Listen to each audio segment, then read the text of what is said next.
Hi, I'm Joe Noga. We're previewing the college football playoff semifinal in the Sugar Bowl on January 1st by talking to a beat writer for each team with a different question each day.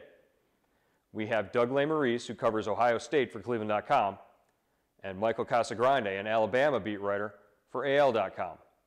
Guys, our topic today, what might be a defensive weakness for each team? Doug, let's start with you, and then we'll go right to Michael.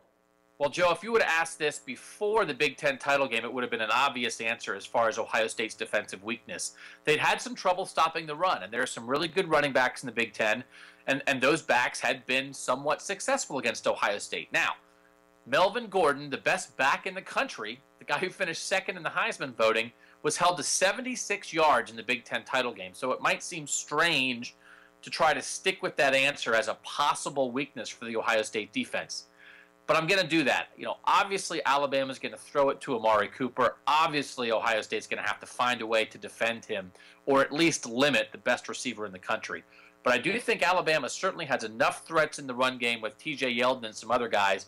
Ohio State still has to stop the run. And Wisconsin wasn't enough of a threat, I think, in the passing game that Ohio State could really sell out on stopping Melvin Gordon. I think Alabama's more multidimensional. And so I still think it's possible that the Alabama run game could have success. Yes, they stopped Melvin Gordon. That's a huge notch in the belt for the Buckeyes. I still think it's possible that could be a place where Alabama maybe could go at Ohio State in the Sugar Bowl attacking that run defense.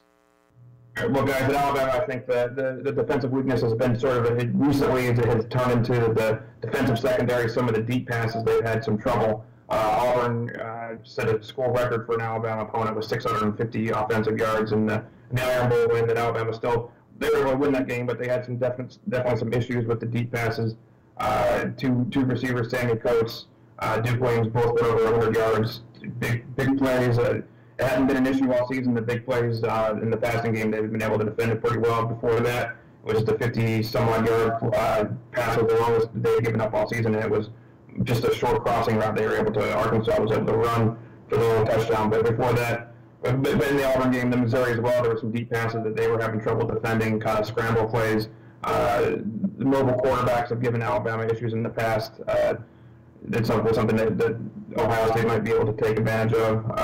Running some pace that has been an issue in the past. They've improved that. The Auburn game, there was some improvement in the playing with the hurry up no huddle. That was a major issue a year ago against Auburn. But I think if they can get the deep ball moving, that could be an issue for Alabama in this one.